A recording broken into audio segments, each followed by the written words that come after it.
नमस्कार दोस्तों, पीसीएस पाठशाला में आप सभी का स्वागत है। विश्व के इतिहास के तहत यह सारी सामग्री आप लोग को दी जा रही है। चीन की क्रांति का पहला वीडियो खत्म हो गया। यह चीन की क्रांति का दूसरा वीडियो है और यह जो भी प्रश्न है बहुत ही महत्वपूर्ण है। इसके पहले का वीडियो अगर आप लोगों ने नहीं देखा है तो प्लेलिस्ट में जाकर आप प्लेलिस्ट में जाइएगा। वर्ल्ड हिस्ट्री और विश्व के इतिहास के तहत एक प्लेलिस्ट बनी हुई है, उसमें सारी की सारी सामग्री उपलब्ध है। यह जो भी प्रश्न आप लोग को दिए जा रहे हैं बहुत ही रामबाण है, यह आप लोग देख सकते हैं। यह जो भी प्रश्न दिए जा रहे हैं पीसीएस पाठशाला की तरफ से एक शानदार प्रयास है। हिस्ट्री के कुल 4,000 प्लस प्रश्नों की रामबाण सीरीज है, जिसमें भारतीय इतिहास और विश्व इतिहास को मिलाकर कुल 4,000 प्रश्न हैं दोस्तों। भारतीय इतिहास और विश्व इतिहास को मिलाकर कुल 4,000 प्रश्न हैं और यह सभी प्रश्न बहुत महत्वपूर्ण हैं, चाहे टीजीटी पीजीटी परीक्षाएं हों, चाहे टीजीटी पीजीटी नेट की परीक्षाएं हों, या फिर कोई भी टीजीटी पीजीटी हो, चाहे KBS TGT PGT, Delhi TGT PGT, NBS TGT PGT, UPPSC, MPSC, RPSC, BPSC, कोई भी परीक्षा हो जिसमें भारतीय इतिहास और विश्व इतिहास के प्रश्न आते हैं, उन सभी परीक्षाओं के लिए यह सामग्री रामबाण है। यह सामग्री आप लोगों को मिल सकती है। वीडियो के लास्ट में इसके बारे में जानकारी आप लोग को दी जाएगी। यह सामग्री आप लोग को कैसे मिलेगी, तो आइए तब तक चीन की क्रांति के तहत जो बचे हुए प्रश्न थे उसको देख लेते हैं। प्रश्न 231 देखिएगा, और यह सभी प्रश्न आप लोग को बता दें, सभी प्रश्न महत्वपूर्ण हैं, सभी प्रश्न अति महत्वपूर्ण हैं, इसे नज़रअंदाज बिल्कुल मत करिएगा आप लोग। प्रश्न 231 देखिए, चीन में गृह युद्ध कब हुआ था? चीन में जो गृह युद्ध हुआ था वह कब हुआ था? तो 1928 में चीन में गृह युद्ध होता है। प्रश्न 232 देखिएगा, 1925 ईस्वी को हुनान के किसान आंदोलन का नेतृत्व किसने किया था? 1925 ईस्वी को हुनान के किसान आंदोलन का नेतृत्व किसने किया था? तो माओ त्से तुंग ने किया था, माओ त्से तुंग ने। प्रश्न 233 देखिएगा, माओ त्से तुंग का जन्म कब हुआ था? तो वो 1893 ईस्वी को हुन्नान में हुआ था। 1893 को हुन्नान में माओ त्से तुंग का जन्म हुआ था। प्रश्न 234, चांग काई शेक ने केंद्रीय सरकार की सत्ता कहाँ संभाली थी? तो चांग काई शेक ने केंद्रीय सरकार की सत्ता संभाली थी नानकिंग में। प्रश्न 235 देखिएगा, चांग काई शेक ने अपनी सरकार की स्थापना कहाँ की थी? चांग काई शेक ने अपनी सरकार की स्थापना किया था फार्मोसा में। प्रश्न 236 देखिएगा, साम्यवादियों का दमन करने के लिए चांग काई शेक ने किस दल का गठन किया? साम्यवादियों का दमन करने के लिए चांग काई शेक ने किस दल का गठन किया था? ब्लू शर्ट आतंकवादी दल। प्रश्न 237 देखिएगा, माओ त्से तुंग के नेतृत्व में जनवादी गणराज्य की स्थापना चीन में कब की गई थी? 1 अक्टूबर 1849 में, 1 अक्टूबर 1949 में की गई थी। माओ त्से तुंग के नेतृत्व में जनवादी गणराज्य की स्थापना चीन में कब की गई थी? 1 अक्टूबर 1949 को। देखिए दोस्तों, जो भी प्रश्न बताया जा रहा है बहुत ही महत्वपूर्ण है, इसे नज़रअंदाज बिल्कुल मत करें, परीक्षा होने तक इसे फॉलो करिए। और यह सभी प्रश्न रामबाण है। इसके पहले का वीडियो नहीं देखे हैं तो प्लेलिस्ट में जाकर देख लीजिए दोस्तों। प्रश्न 238 देखिएगा, चीनी साम्यवादी गणतंत्र का प्रथम अध्यक्ष कौन था? माओ त्से तुंग। चीनी साम्यवादी गणराज्य का प्रथम अध्यक्ष कौन था? माओ त्से तुंग। प्रश्न 239 देखिएगा, चीनी जनवादी गणराज्य का प्रथम प्रधानमंत्री कौन था? चीनी जनवादी गणराज्य का प्रथम प्रधानमंत्री कौन था? चाउ एन लाई प्रथम प्रधानमंत्री था। प्रश्न 240 देखिएगा, चीन के जनवादी गणराज्य की राजधानी कौन थी? चीन के जो जनवादी गणराज्य था उसका राजधानी कौन था? तो यह हुनान था, हुनान। चीन के जनवादी गणराज्य की राजधानी कौन था? हुनान। प्रश्न 241 देखिएगा, खुला दरवाजा की नीति कहाँ अपनाई गई? खुला दरवाजा की नीति कहाँ अपनाई गई? तो चीन में। खुला दरवाजा की नीति कहाँ अपनाई गई? चीन में।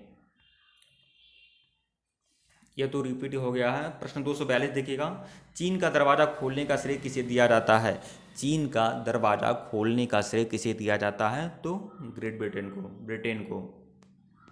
प्रश्न 243, खुला दरवाजा की नीति का प्रतिपादक कौन था? तो जॉन हे। खुला दरवाजा की नीति का प्रतिपादक कौन था? जॉन हे। प्रश्न 244 देखिएगा, एशिया का मरीज किसे कहा जाता है? एशिया का मरीज चीन को कहा जाता है। देखिए, एशिया का मरीज किसे कहा जाता है? चीन को। यूरोप का मरीज किसे कहा जाता है? तुर्की को। तो यह उपनाम दिए गए हैं। प्रश्न 245 देखिएगा, चीन की कम्युनिस्ट पार्टी की स्थापना कब हुई थी? चीन की कम्युनिस्ट पार्टी की स्थापना कब हुई थी? तो 1921 में चीन में कम्युनिस्ट पार्टी की स्थापना होती है। सबसे आखिरी प्रश्न, चीन में लाल क्रांति कब हुई थी? चीन में लाल क्रांति कब हुई थी, मोस्ट इम्पॉर्टेंट प्रश्न है। तो चीन में लाल क्रांति होता है 1949 को, 1949 को चीन में लाल क्रांति होता है। तो देखिए दोस्तों, यह सभी प्रश्न महत्वपूर्ण हैं परीक्षा के लिहाज से। वीडियो को लाइक और शेयर जरूर करिएगा। देखिए दोस्तों, अगर यह सामग्री आप लोग लेना चाहते हैं, या मैं दिखा दे रहा हूँ, ये पूरा का पूरा पीडीएफ जो है 4000 प्लस प्रश्न को आप सामग्री है, पूरा का पूरा पीडीएफ, ये पीडीएफ लेना चाहते हैं तो ले सकते हैं। पीसीएस पाठशाला की तरफ से तैयार किया गया है। यह हिस्ट्री का मटेरियल है। देखिए दोस्तों, यहाँ पीजीटी हिस्ट्री जरूर लिखा है, लेकिन सिर्फ पीजीटी के लिए ही नहीं, बल्कि नेट की परीक्षाओं के लिए, टीजीटी की परीक्षाओं के लिए, और पीजीटी टीजीटी में भी केबीएस टीजीटी पीजीटी हो, या फिर दिल्ली टीजीटी पीजीटी हो, UP Bihar Rajasthan TGT PGT हो, हर तरह की परीक्षाओं में महत्वपूर्ण है।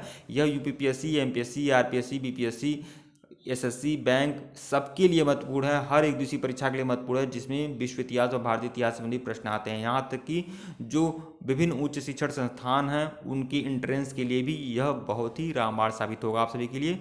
तो 4000 प्लस प्रश्नों की रामबाण सीरीज है, ये आप लोग देख सकते हैं, या देख सकते हैं। 570 पेज का यह पूरा का पूरा पीडीएफ है दोस्तों, 570 पेज का यह पूरा का पूरा पीडीएफ है, 570 पेज का। चाहे कोई भी परीक्षा हो, हर एक दूसरी परीक्षा के लिए सामग्री रामबाण साबित होगी। पीसीएस पाठशाला की तरफ से विशेष रूप से इसे तैयार किया गया है। यह सामग्री आप लोग ले सकते हैं, यह सामग्री मैं आप लोग को अवश्य दूंगा। आप लोग अपने व्हाट्सएप पर ही यह ले सकते हैं। आपको हमारे ऑफिशियल व्हाट्सएप नंबर पर संपर्क करना होगा। जैसे ही आप हमारे ऑफिशियल व्हाट्सएप नंबर पर संपर्क करेंगे, आपको यह मटेरियल उपलब्ध करा दिया जाएगा। तो देखिए दोस्तों, आप लोग हमारा ऑफिशियल व्हाट्सएप नंबर नोट कर लीजिए, 83 18 39 72 76। देखिए 83 18 39 72 76, 83 18 39 72 76 हमारा ऑफिशियल व्हाट्सएप नंबर है। जो लोग अच्छे से सुन नहीं पा रहे हैं, समझ नहीं पा रहे हैं, या लिखावट को पहचान नहीं पा रहे हैं, वह डिस्क्रिप्शन में जाकर देख सकते हैं। डिस्क्रिप्शन में भी यह ऑफिशियल व्हाट्सएप नंबर है।